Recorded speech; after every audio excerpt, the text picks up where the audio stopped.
Tantor Audio, a division of Recorded Books, presents Finding Happiness in a Complex World. Rules from Aristotle and Aquinas.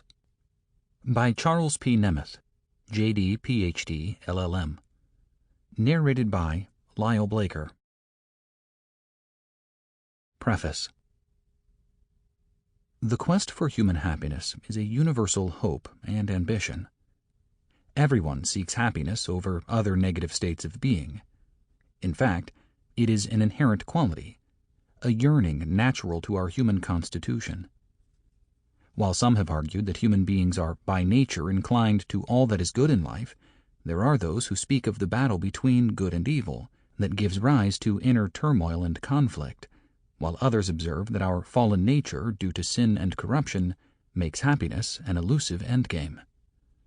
Whatever vision one might adopt, all would agree that our goal is to be happy rather than distressed or sad, to be content and peaceful with every aspect of life, whether in family or community, love and friendship, marriage and commitment.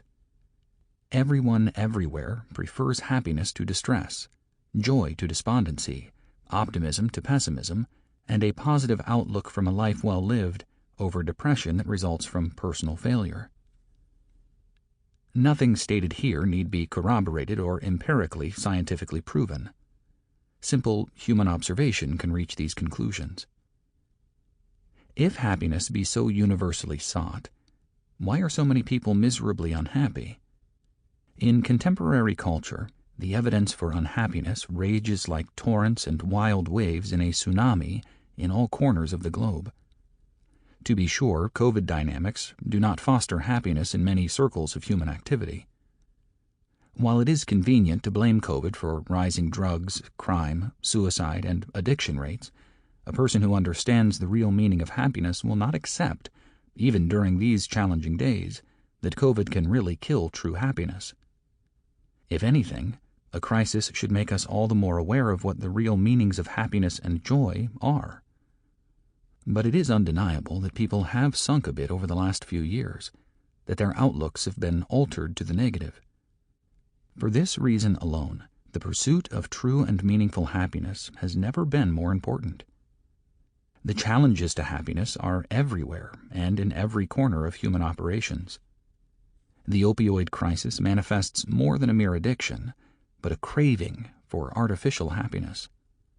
Alcoholism and drug abuse have reached staggering levels where millions of American citizens labor under the addictive influence, almost all of it driven by a desire to be happy or to escape what may be too difficult to bear. The general population seeks out psychiatric and psychological help in escalating numbers, all pining for solutions to emotional and behavioral problems, all hoping for some solution to the many underpinnings of sadness and unhappiness. Suicide rates prove directly how formidable this lack of happiness can be, with it particularly tough on the younger citizens, the high school or college student who ends life because that person can find no joy to continue or maintain existence. Even amongst children between the ages of 10 and 14 years, the rates of suicide continue their unabated trek upwards. A recent empirical study of these pediatric suicide rates, based on the analysis of cause of death published by the medical examiners conducting autopsies, paints a frightening picture of children engaged in risky activity, already laden with child abuse histories or other psychological and psychiatric trauma. Remember, these are children between the ages of 10 and 14, and the factors correlating to their suicides are noted here. Percentage of participants endorsing each factor as a consideration in child suicide determination. History of suicidality, 98.9%. Suicide note, 100%. Mood, 86%. Psychosocial stressors, 92%. Alcohol, drug abuse history, 61%. Psychological history, diagnosed mental disorders, 97.8%. Medical history, 92%. Death history of family, 79%. Educational employment history, 79%. History of child abuse, 79%. history of participating in choking games, 85%, pre-suicidal behaviors, 92%, sexual orientation, 60%. Even more perplexing are the growing numbers of people committing suicide who lack any past history of mental disorder or psychiatric problems. While most research still finds a connection between suicide and psychological and psychiatric conditions, it appears a new and novel breed of suicide participant is impossibly emerging. A blank, emotionless actor lacking past mental disorders that explain the suicidal act. Could it be that modern society is now fashioning or nurturing a new type of human agency that is utterly devoid of the usual and predictable emotional and intellectual qualities once predictive of suicide? Or, as a recent study once opined, that our conclusions about suicide might reflect a bias in psychiatry towards classifying sadness as an abnormal experience. One can only hope this trend never fully materializes. Other trends in suicide, especially among middle school, high school, and college-age students, can only distress, for despite a host of advantages never experienced in older generations, the discontent seems impenetrable. No matter how materially well cared for, no matter how advantaged in school and career paths, no matter how day-to-day needs are never for want, the question of suicide statistically rises. A study of Silicon Valley, California students raised in one of the wealthiest regions of the country with incalculable advantages for a future life manifests data demonstrating a 10-year suicide rate for the two high schools in between 4 and 5 times the national average. The study tackles many controversial rationales for the enhanced suicide rates, but it speaks loudly on how material success, in and of itself, cannot foster an environment of self-worth, self-flourishing, and happiness. Similar results were discovered in an upscale Connecticut school, and when compared to poorer, far less advantaged schools, the results on suicide could not have been more similar. The results, conducted by Yale's psychiatry professor Sunia Luther, concluded, at each extreme, poor and rich, kids are showing unusually high rates of dysfunction. On the surface, the rich kids seem to be thriving. They have cars, nice clothes, good grades, easy access to health care, and on paper, excellent prospects. But many of them are not navigating adolescence successfully. The rich, middle, and high school kids Luther and her collaborators have studied show higher rates of alcohol and drug abuse on average than poor kids, and much higher rates than the national norm. They report clinically significant depression or anxiety, or delinquent behaviors at a rate 2 to 3 times the national average. In addition, addictive behaviors, whether in sex, gambling, or food and eating disorders, are rising at levels once unthinkable, for in each of these behaviors, the void of unhappiness can be filled, at least artificially, and very temporarily. Other forms of mania try, however ineffectively, to foster happiness, like unchecked material possessions and shopping sprees, dream homes and vacations, endless impulse buying and purging, only to repeat the cycle again. All of these behaviors are imitators of happiness, rather than the sum and substance of happiness. So too with the lust for fame and power. One will be happy if one becomes a famous actor or entertainer, a politico with high title and authority, a personality whose face is plastered on every medium, especially on social media. However, all are bound to come up short in that journey to real happiness. So also will the desire for unlimited sex, to live a promiscuous life with partners left uncalculated in a hedonistic frenzy that satisfies merely one facet of the human person, while neglecting so many others. The recent rash of porn actor deaths from suicide makes plain the darkness and emptiness of any world rooted in sexual pleasure alone. Then there are the obsessions over celebrity, that new class of artificial personality whose real contribution, aside from being a personality, is impossible to discover except for the invented celebrity and notoriety. None of this really brings meaningful happiness. Television, movies, and video games also are treated like distractions and stopgap measures in a world fraught with unhappiness. New religions and movements, new spiritual fads and cults try to pave over the holes as well. All around us, the world witnesses a population in deep distress, as active shooters and killers roam our streets with extraordinary regularity. The role of faith and belief under traditional religious definitions, especially the Judeo-Christian ethic, has been swept away in favor of suspect theology. Church attendance rates continue their downward spiral, replaced with relative stream of consciousness spiritualities like Kabbalah or Scientology, all of which are incapable of vanquishing or replacing the truth about God and creation. Marriage occurs far later in life when compared to historical realities, if in fact it occurs at all. The procreative function and propagation of human life has undergone a radical transformation by and through abortion, artificial birth control, abortifacients, the morning after pill, and the day before pill. Children are born in smaller numbers as the nuclear family continues its slow trek to extinction. What children are born are either lavishly spoiled due to over-attention in the mold of parachute and helicopter parents, or severely neglected due to the parents' negligence, selfishness, or treatment of offspring as incidental nuisances. At every juncture of human life and human operations, we encounter individuals and the community under moral, physical, and spiritual challenge.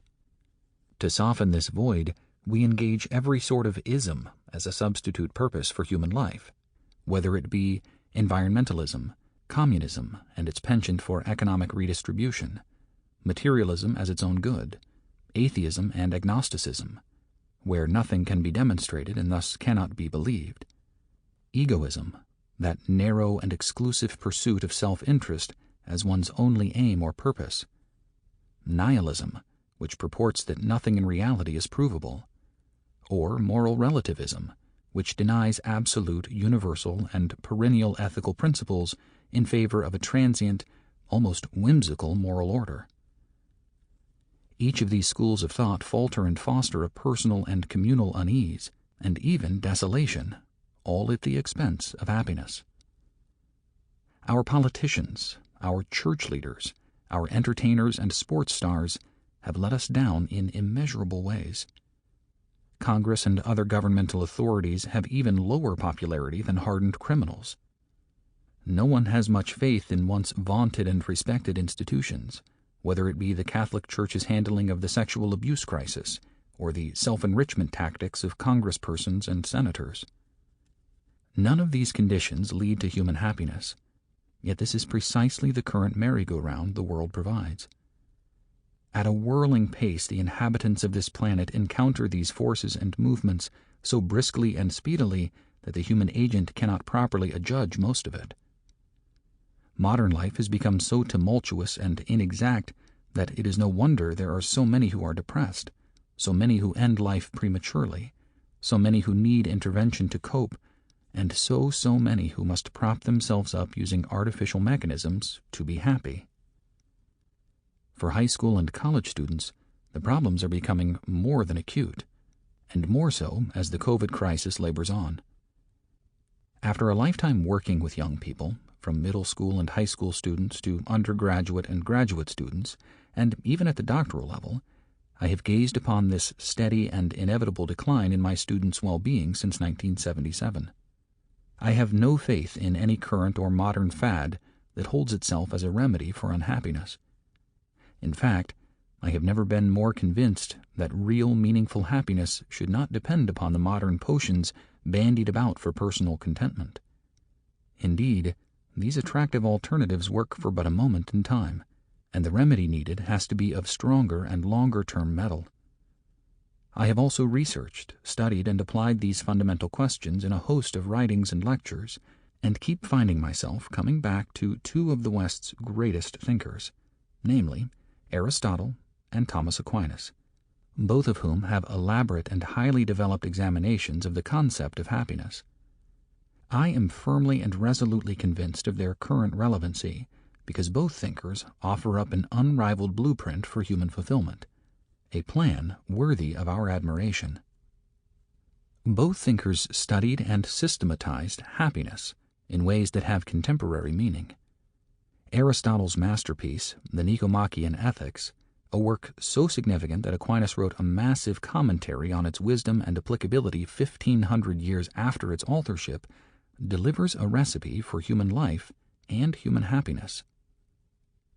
The Ethics lays out the processes that lead to human productivity and flourishing, key elements on the road to happiness. Aristotle's examination of happiness, which he terms eudaimonia, is totally complemented by Aquinas' treatise on happiness, a part of his massive Summa Theologica.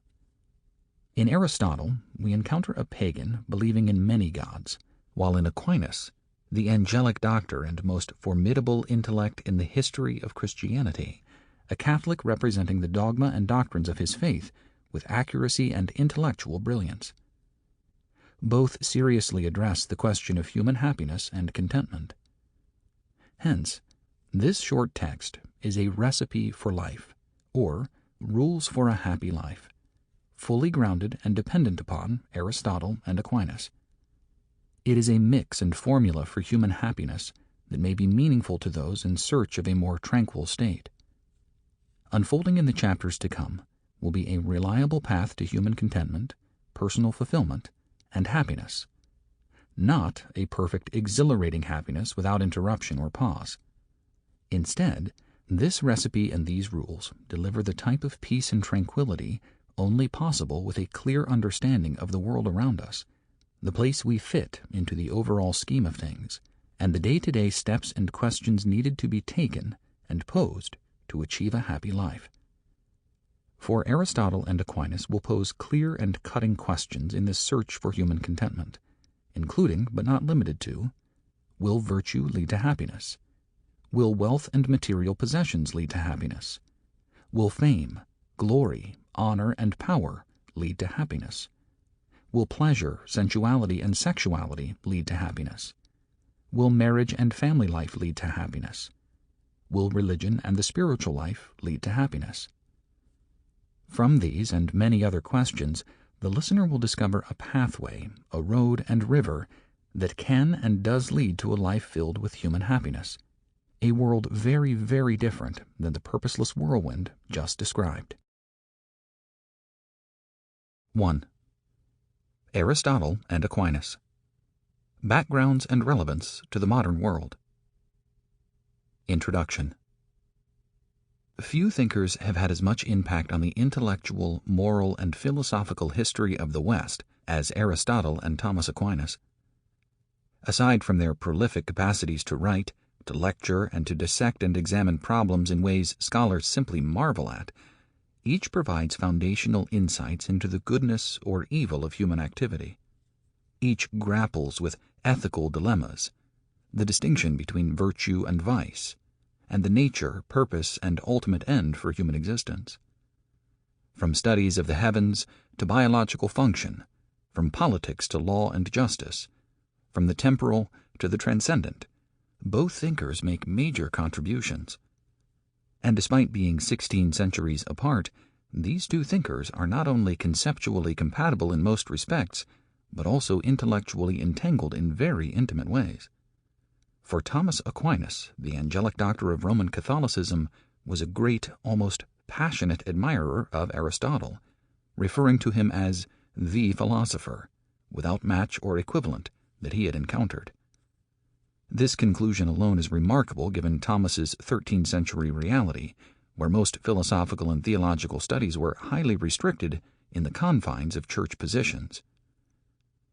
Just as Aristotle broke with Plato's theory of the forms, where a secondary perfect reality of things existed, to a reality-based philosophy, an idea quite radical for his time, so too Thomas, whose intellectual affections for the Greeks and the Romans, in the mold of Plato and Aristotle, Cicero and Seneca, was equally radical.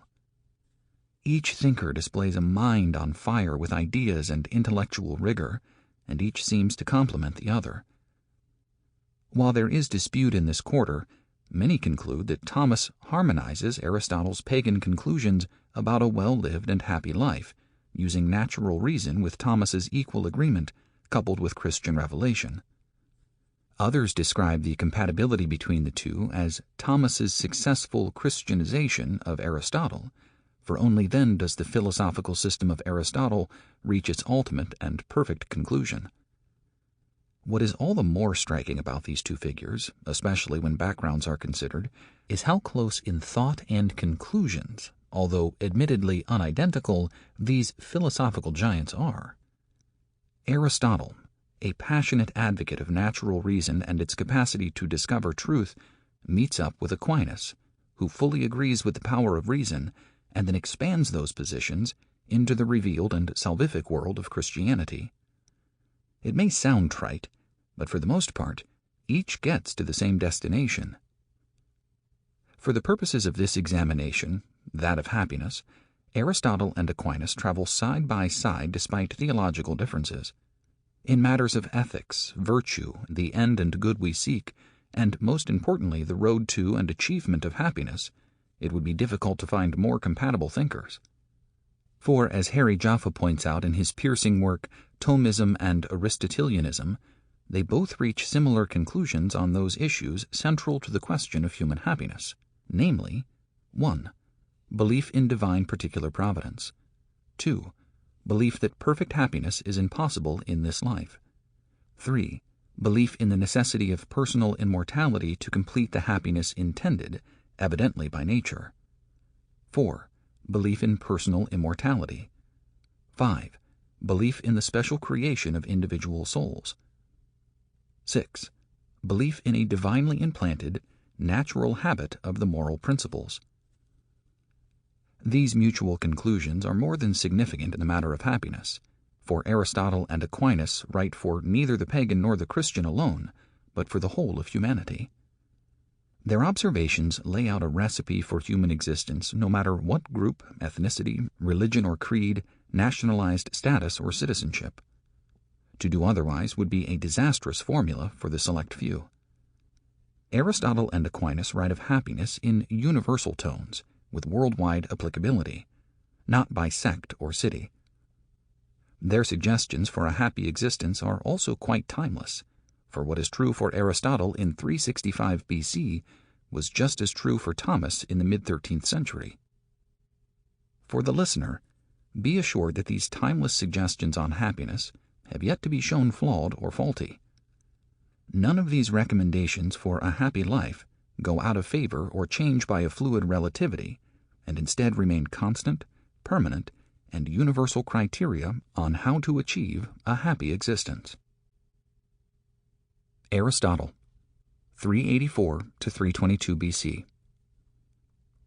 Aristotle, the greatest and most productive of all Greek philosophers, was born in 384 BC. His father, Nicomachus, a court physician to the king of Macedon, King Amyntas III, died while Aristotle was still a young boy. Aristotle was sent to Athens at age 17 by his guardian to pursue an unrivaled education for his time. For a total of 20 years, Aristotle studied under the eye and guidance of Plato in his academy and eventually became a teacher.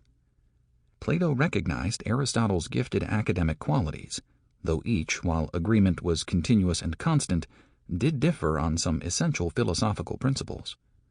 Plato suggests that the form of created things, what the thing is made of, is separate from the thing that one senses or sees.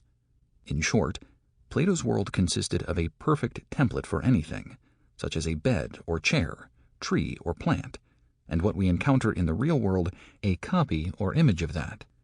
Aristotle strenuously moved into a more realistic philosophical position, arguing that the essence or form is in the thing itself. Plato died in 347 BC, but Aristotle was not appointed to succeed him in the governance of the academy. It was a result of his differences with Plato, but nevertheless Aristotle lived in Asia Minor, pursuing his studies in biology and natural history. In 342 BC, he was called to Macedon by King Philip II to tutor his son Alexander, who would become Alexander the Great. While Alexander set out to conquer the Persian Empire, Aristotle, aged 49, returned to Athens and established his own school of philosophy, the Lyceum. At this school, Aristotle lectured, wrote a large majority of his philosophical treatises and dialogues, and collected books, in effect creating the first library in European history. Aristotle was nicknamed Peripatetic, after Peripatos, stretches of main road where he had the habit of lecturing as he walked along the way. In 323 BC, when news of Alexander's death in Babylon reached Athens, Aristotle left Athens and moved to Chalcis in Euboea, his mother's hometown. It was there that he died of a stomach illness the following year. After his death, Aristotle's pupils kept all his writings in a vault for fear of theft. The dampness of the vault somewhat damaged the writings, which were discovered about 200 years after the death of Aristotle. In 86 BC, the writings moved from Athens to Rome, where they attracted a great many scholars, and a new edition of them gave a new rise to the study of Aristotle and of philosophy. Over the decades of his career as a teacher, Aristotle's lectures amassed to nearly 150 volumes. This vast number of volumes soon represented an encyclopedia of the knowledge of his time, and most of the contribution was of his own work.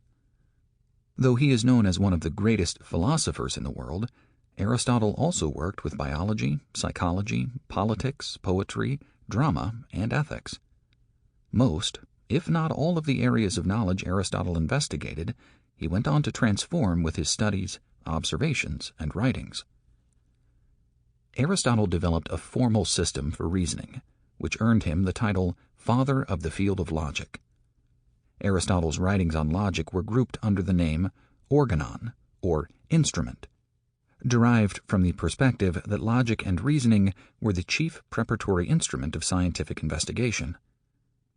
Aristotle's great work Metaphysics raised questions that dealt with things that make us human, from the definition of ousia, or being, to what constitutes matter and form. Aristotle begins Metaphysics with a sketch of the history of philosophy, which he believes grew from the feeling of curiosity of the world. The logical inquiries of metaphysics stem from its central questions of being, things, and what makes things, things.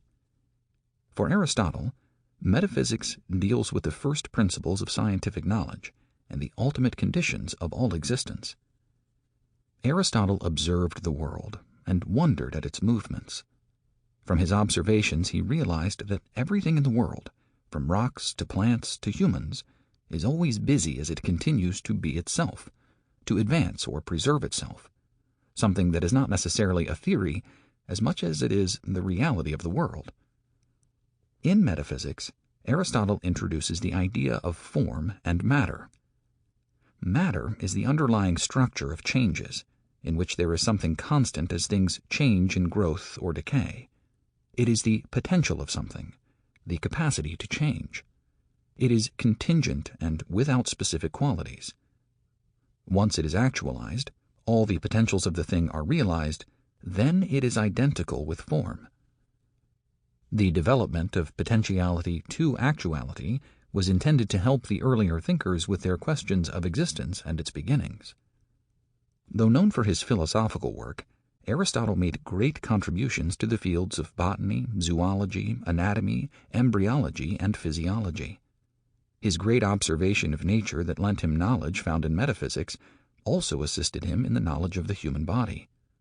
Unable to study the internal structure of the human body, Aristotle studied animals, dissecting over 50 different species, thus founding the science of comparative anatomy.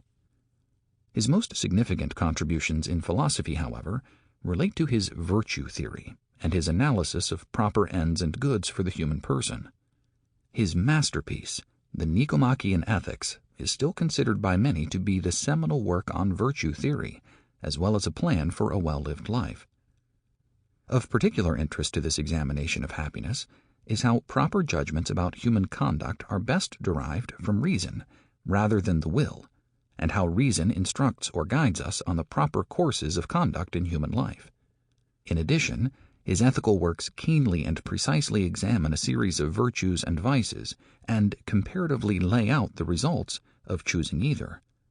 In fact, the most significant insight posed on virtue theory is that it discerns the mean of human activity as the norm, nothing in excess or deficit in most cases. By mean, we do not imply a simple middle or compromise position in human activity.